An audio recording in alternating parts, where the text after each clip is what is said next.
Hi hello everybody, welcome to the Gulbarga Mirror and Deccan Digest. Gulbarga शहर में आज एक बहुत बड़ा तारीखी एहतजाज होने जा रहा है। इसी के मौके गुलबर्गा शहर में कई एक dignitaries, political leaders, intellectuals Gulbarga शहर आ रहे हैं और आज कर्नाटका स्टेट एसडीपीआई के प्रेसिडेंट जनाब मजीद साहब हमारे गुलबर्गा शहर में हैं। सर, हमारे चैनल्स पर मैं आपका वेलकम करता हूं। शुक्रिया सर। सर, क्या कहना चाहेंगे, वक्फ अमेंडमेंट बिल आखिर है क्या? क्योंकि आवाम जो कॉमन आवाम है उन्हें सही से पता ही नहीं है कि वक्फ अमेंडमेंट बिल क्या है। एक्चुअली देखिए, एक वक्फ अमेंडमेंट अभी बिल एक्ट बन गया है 2025। इसका पीछे का एक राज या क्या पीछे का एक मकसद है, बीजेपी को अगर इलेक्शन जीतना है या हिंदू वोट्स को पोलराइजेशन करना है तो कभी भी एक मुद्दा चाहिए उनको। एक मुद्दा अगर खत्म हो गया तो दूसरा मुद्दा उठाएंगे। तो ये वक्फ अमेंडमेंट एक्ट भी ऐसा ही एक मुद्दा है, पोलराइजेशन का सब्जेक्ट है, बीजेपी को वोट पोलराइज करने का, दूसरा कुछ नहीं है जी। क्योंकि देखिए, इंडिया का पार्लियामेंट्री सिस्टम में अगर कोई भी कानून बनता है वो आवाम के लिए बनता है। कानून बनने से पहले बहुत बड़ा प्रोसेस होता है जी। उसका पीछे जो वो कानून का बेनिफिशियरीज है वो लोग का लंबी जद्दोजहद रहता है। For example, SC ST community का जो प्रमोशन बिल जो आया था, पार्लियामेंट में पास हुआ था जी। वो बिल लाने के लिए पूरी मुल्क में SC ST का एम्प्लॉइज, SC ST का स्टूडेंट्स, बहुत सारे लोग बड़ा एहतजाज करने के बाद आया। ऐसा ही फॉरेन डायरेक्ट इन्वेस्टमेंट, यानी कि कोई भी, और फॉरेस्ट राइट एक्ट, आदिवासियों के लिए जो फॉरेस्ट में जो फॉरेस्ट ड्वेलर्स आते हैं उनके लिए, जो बहुत बड़ी जद्दोजहद के बाद, प्रोसेस के बाद, बहुत बड़ा प्रोटेस्ट के बाद ही लाते हैं कानून। यानी कि जो लोग का मांग रहता है, मांग का ऊपर एक्ट बनता है। मगर इस जो एक्ट है, इंडिया में 20 करोड़ आबादी है जी। 20 करोड़ आबादी में कोई आदमी नहीं पूछा कि ये बिल ये एक्ट लेके आओ। कोई वक्फ बोर्ड ने नहीं पूछा, कोई स्टेक होल्डर नहीं पूछा।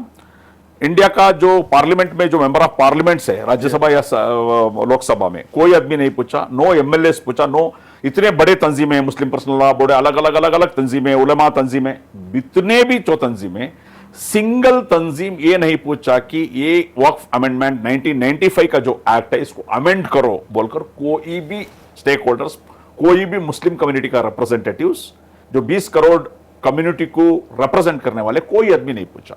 तो इसमें यह मालूम होता है कि ये एक साजिश है। इसका पीछे वक्फ जमीन को हड़पने, एक तो पोलराइजेशन सब्जेक्ट है, दूसरा वक्फ का प्रॉपर्टी को हड़पने का एक साजिश है। क्योंकि इंडिया का अंदर वक्फ प्रॉपर्टी में सबसे ज्यादा अगर एनक्रोच कर है तो गवर्नमेंट है, नंबर 1, बड़े बड़े सरमाएदार। तो ये लोग इसको रेगुलराइज करने के लिए ये एक कानून बनाया है। नहीं, रेगुलराइज क्या करेंगे सर? पब्लिक को यही नहीं पता चलता। पब्लिक में किस तरह से एक भ्रम है कि कोई सज्जादे हैं, उनके अंडर में वक्फ प्रॉपर्टीज है, दुकान है, शॉप्स हैं, तो उनके लिए है, हमारे को उससे क्या मिल रहा। तो आम लोग इससे जुड़ नहीं रहे हैं, प्रोटेस्ट में कनेक्ट नहीं हो रहे हैं। तो उस इशू पर मैं आपसे बात करना चाह रहा हूं। सही मुद्दा आप उठाए कि एक्चुअली देखो, जो आजादी के बाद का जो हमारा वक्फ का मैनेजमेंट में रियली प्रॉब्लम है जी। जो भी जिम्मेदारी वक्फ, चाहे वो वक्फ बोर्ड हो, चाहे जो हमारे इलेक्टेड रिप्रेजेंटेटिव्स हो, जिस तरीके से वक्फ को बचाना था, जिस तरीके से वक्फ का बेनिफिट लोगों तक पहुंचाना था, वो पहुंचाया नहीं है, वो सही है। और हमारे रहबरों, जो वक्फ का जो रहबर करते थे, उनके वजह से हमारा बहुत सारे 50% ऑफ द प्रॉपर्टीज गया है। ये एक हकीकत है, ये मानना है जी। ये मैं अवाम को आपका माध्यम से बताना चाहता हूं। ये हमारा अंदरूनी मामला है। हमारे जो भी रहबर है वक्फ का, जो भी कोताही है, इसका हम लड़ेंगे बाद में, वो बाद में लड़ेंगे, ये लड़ाई है ही हमारे जी। मगर ये जो कानून है, वक्फ का प्रॉपर्टी ही नहीं बचेगा। आप बचेंगे तो ना इनके पास लड़ेंगे। तो पहले जो है इसका साजिश हम लोग मालूम करना है। हालांकि वक्फ का प्रॉपर्टी का जो भी आमदनी जो होता है, कम से कम 30% गरीब लोगों को पहुंचाना है। ये हम फेल्यूर हुए, वह मानना है हम लोग। मगर ये जो है, हमारा प्रॉपर्टी नहीं भी बचेगा, हमारा खबरस्तान नहीं बचेगा, हमारा जो ये जो कानून जो कितना काला कानून है, मेरा हिसाब से 50 to 60% प्रॉपर्टीज नहीं बचे, क्योंकि ऑलरेडी जो हमारा प्रॉपर्टीज ऐसा ही गया है। फॉर एग्जांपल आप तेलंगाना का वक्फ बोर्ड का हिसाब देखेंगे तो 75% ऑफ द प्रॉपर्टीज एंक्रोच्ड है, गया है, बचा इतना है वो भी चले जाएगा। तो इसलिए मैं अवाम को गुजारिश करता हूं, देखिए हमारे अंदरूनी जो हमारे जिम्मेदार वक्फ बोर्ड वगैरह के जो लड़ाई है हम लड़ेंगे, वो जारी रहेगा।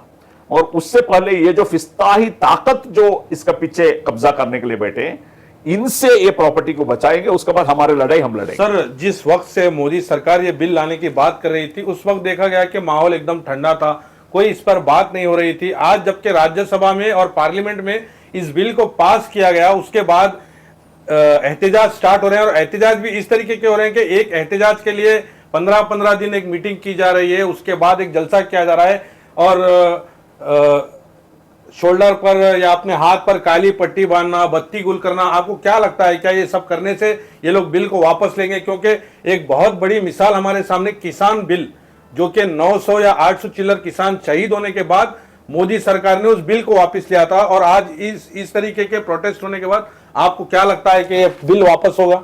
देखिए, डेमोक्रेसी के अंदर अवाम ही नंबर 1 है, क्योंकि जो भी कानून बनता है अवाम के लिए बनता है। अभी टोटल 20 करोड़ मुसलमान नहीं चाहता कि ये बिल लाना है, जबरदस्ती जोर जबरदस्ती ये बिल लाया, यानी ये एक्ट बनाया गया। हालांकि जेपीसी बनाए, एक प्रोसेस हुआ, जेपीसी बनाए, जेपीसी को पूरे जो स्टेक होल्डर्स है, पूरे वक्फ बोर्ड है, राज्यसभा मेंबर्स, अलग अलग गवर्नमेंट्स हैं, जितने भी ऑब्जेक्शन दिया गया, लाखों करोड़ों मेल दिया गया, एक भी ऑब्जेक्शन उन्होंने इसको नहीं लाया, यानी कि एक भी राय मशुरा कम्युनिटी से ये लोग ना कि इसको तरतीब नहीं बनाया। जो प्रपोजल था माइनॉरिटी डिपार्टमेंट का, जो लॉ डिपार्टमेंट का, वही प्रपोजल को ये लोग एक्ट बनाए, एक सिंगल तब्दीली भी ये लोग नहीं लाए। तो कोशिश हुआ पार्लियामेंट में, ऐसा नहीं कि कोशिश नहीं हुआ, ऐसा नहीं, जेपीसी में भी बहुत जद्दोजहद लड़ाई हुआ, उसके बाद जो पार्लियामेंट दोनों हाउसेस में बहुत बड़ी डिबेट हुआ, मगर ये जो मोदी हुकूमत है, ये क्या बोलते हैं, सर्वाधिकार ऐसा है, ये जो किसी का नहीं सुनेंगे ये लोग, डेमोक्रेसी को भरोसा रखने वाले लोग नहीं है ये लोग जोर जबरदस्ती इसको लाए। देखो, आपने ही बताया, 2 एग्जांपल्स हमारा सामने हैं, पीपल्स मूवमेंट में क्या होता है, अवामी तहरीक से क्या होता है। ये एक NRC CA was public movement sir, yes, political movement नहीं था। नहीं, पब्लिक मूवमेंट, इस मूवमेंट को पॉलिटिकल बनाया जा रहा है, इसलिए आपको क्या लग रहा है? ये जो है, ये पब्लिक मूवमेंट था, पब्लिक मूवमेंट की वजह से थोड़ा कुछ इसको रुकावट आ गया। उसके बाद जो किसानों का जो इhtजाज था, 14 महीना जो चला, 700 से ज्यादा लोग जो शहीद हो गए, उसके बाद मजबूरन मोदी गवर्नमेंट वापस लेना।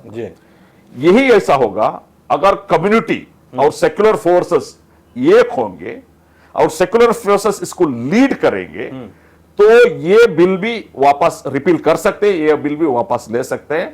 मगर हमारी जो तहरीक और मजबूत होना चाहिए, और हम एक होकर लेना चाहिए, पूरे जितने भी पॉलिटिकल पार्टी से, अदर देन बीजेपी, ये लोग एक होना है, ये मुद्दा लेना है, क्योंकि बिना मुद्दा लेने से, बिना जद्दोजहद से नहीं होने वाला है। ये जद्दोजहद हम करेंगे, इसको पीपल्स मूवमेंट बनाएंगे, अवामी तहरीक बनाएंगे, जरूर ये गवर्नमेंट मजबूर होगा इस एक्ट को वो लोग रिपील। लगता है सुप्रीम कोर्ट में जो अब केस चल रहा है, क्योंकि बाबरी मस्जिद के केस पर क्या हुआ पूरा हिंदुस्तान, पूरी दुनिया ने देखा, तो इस इशू पर, इस बिल पर सुप्रीम कोर्ट का क्या रिएक्शन रहेगा, क्या उम्मीदें हैं सुप्रीम कोर्ट के डिसीजन से? अल्हम्दुलिल्लाह, पूरे मुल्क भर से अलग अलग सियासत, तो पॉलिटिकल पार्टीज, अलग अलग कायदीन जो सुप्रीम कोर्ट में जो पिटीशन दर्ज किया है, तो उसका सुनवाई भी शुरू हुआ है। मई 5 तारीख को उसका कंटिन्यूएशन है। तो एक उम्मीद है सुप्रीम कोर्ट से, क्योंकि ये जो जितने भी एक्ट क्लॉज ये लोग लाया गया है, ये एंटी कॉन्स्टिट्यूशनल है। एंटी कॉन्स्टिट्यूशनल रहने के वजह से ये चैलेंज किया गया है। ये सुप्रीम कोर्ट, हम उम्मीद करते हैं तो मानेंगे। तो ये एक एग्जांपल मैं बताता हूं। ये लोग ये एक्ट में एक सब्जेक्ट लाया है, पहले था जो भी आदमी वक्फ करना चाहता है तो उसको कोई रिस्ट्रिक्शन नहीं जी, था, जी, जी। ना जात का ना धर्म का, कोई भी अपनी जमीन अपनी जायदाद अपनी मर्जी से अपनी donate मर्जी से दे सकते थे। ये जो कानून अभी लाया गया है, एक मुसलमान ही वक्फ करना है, नंबर 1। मुसलमान यानी वो 5 साल का मुसलमान होना, यानी कि अभी आज इस्लाम कबूल किया, एक आदमी इस्लाम कबूल किया, 1 साल का बाद नहीं दे सकता, 5 साल होना है। अच्छा, हो गया। तीसरी बात, प्रैक्टिसिंग मुसलमान होना चाहिए। प्रैक्टिसिंग मुसलमान, उसको प्रैक्टिसिंग मुसलमान कौन उसको मॉनिटर करेगा, ये उसमें कुछ नहीं है। यानी कौन मुस्लिम नमाज पढ़ता है, या क्या मोदी या अमित शाह आके बैठेंगे क्या मस्जिदों में, ये लोग नमाज पढ़ रहे हैं, ये लोग प्रैक्टिसिंग मुस्लिम है, ये लोग पढ़। यानी कि ये जो फंडामेंटल राइट जो है आर्टिकल 14 और 15, इसका क्लियर वायलेशन है। देखिए, आपका जो प्रॉपर्टी, आपका जायदाद, आपका जो भी है, आपका हुकूक है, आपका हक है, आप किसी को दे सकते हैं। इसमें कोई कोर्ट, कोई लॉ मुदाखिल नहीं कर सकता। ये फंडामेंटल राइट है। तो इसलिए ये चीज क्वेश्चन किया गया है। दूसरा, वक्फ बाय यूजर, सुप्रीम कोर्ट में 3 रिलीफ जो दिया गया, इंटीरियम रिलीफ हम कह सकते हैं, तो उसमें वक्फ बाय यूजर भी ऑलरेडी सुप्रीम कोर्ट बहुत सारे जजमेंट दिया है वक्फ बाय यूजर का फेवर में जी। ये भी है। तीसरा, लिमिटेशन एक्ट। देखिए, ये लोग एक साइड में बताते हैं, ये हुकूमत, हम लोग वक्फ का जायदाद को बचाने वाले हैं। तो ये बचाने वाले लोग, जो लिमिटेशन एक्ट लिया गया है, तो इसमें क्या है, 12 साल अगर एक आदमी एक प्रॉपर्टी को एंक्रोच किया वक्फ का, 12 साल वो प्रॉपर्टी में है तो उसको हो जाएगा। पहले वो नहीं था, नो लिमिटेशन। जो भी रिलीजियस पर्पस के लिए, वो चाहे देवल के लिए, चर्च के लिए, या किसी मजहबी जो प्रॉपर्टीज को, मजहबी को हम उसको वक्फ किया जाता है, कोई भी मजहब का, तो उसको लिमिटेशन नहीं है। 30 साल 40 साल को भी हम क्लाइम कर सकते थे। ये 12 साल अगर हो गया तो इसको उनको हो जाता है। फॉर एग्जाम्पल, मैं अदानी का एंटीला का प्रॉपर्टी को मैं बताता हूं। अदानी का एंटीला जो है, अंबानी का जो एंटीला जो बिल्डिंग है, वो प्रॉपर्टी है, जो वॉक प्रॉपर्टी, वो लोग ऑलरेडी उसमें कब्जे में है, तो ये केस चल रहा है। अगर ये एक्ट चालू तो हो गया, अभी सुप्रीम कोर्ट में रुकावट किया, थोड़ा रुकावट किया, अगर चालू हो गया तो वो प्रॉपर्टी उनको हो जाएगा। ये सिंपल समझाने का एक सिंपल तरीका। सर, मैंने कई आपके जलसे के स्पीचेस को देखा, आपने स्टेजेस से कहा कि ये वक्फ एक्ट और वक्फ बिल मुस्लिम्स के लिए ही नहीं, आने वाले वक्त में अदर कम्युनिटीज को भी मोदी सरकार प्रॉब्लम करने की कोशिश करेगी। वो डेफिनेटली। ये लोग क्या है, अभी ये एक कहावत ऐसा किया जाता है कि क्या है, आर्मी के बाद, रेलवे के बाद ज्यादा प्रॉपर्टी वक्त में, ऐसा नहीं है। बहुत चर्चों का लाखों एकर्स है, चर्चों में, टेंपल्स में लाखों एकड़ है।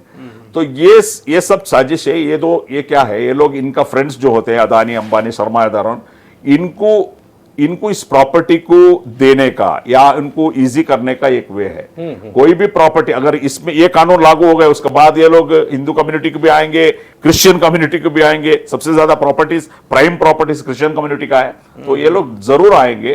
तो इसलिए ये नहीं समझना कि ये सिर्फ वक्फ प्रॉपर्टी के ऊपर आया है, ये बिल्कुल नहीं समझना। आने वाले दिन में तो सभी लोगों का ये अप्लाई होने वाला। सर, एट द एंड, काफी वक्त ले चुका हूं, आपको भी बिजी शेड्यूल होगा। एट द एंड में ये सवाल है सर, अगर ये बिल रिपील नहीं हुआ तो क्या इसे भी बाबरी मस्जिद की तरह छोड़ दिया जाएगा या एहतजाजात कंटिन्यू रहेंगे? तो इसमें बहुत बड़ा चैलेंज है ये।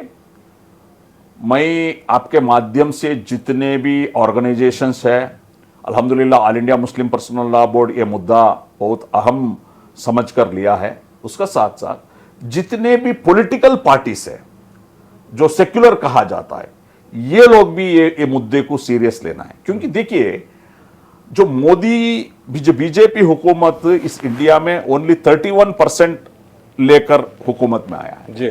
69% खिलाफ, मोदी का खिलाफ है या इनका आइडियोलॉजी का खिलाफ है।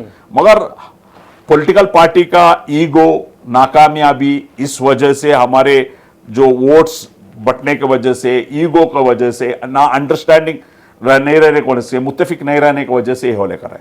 अगर हम लोग एक होकर अगर काम करें तो इस बिल को रिपील करा सकते हैं, क्योंकि ये पीपल मूवमेंट्स बनना चाहिए, तमाम पॉलिटिकल पार्टी एक होकर करना है और मुसलसल, ये ऐसा नहीं है कि एक जलसा कर दिया खत्म, ऐसा नहीं है।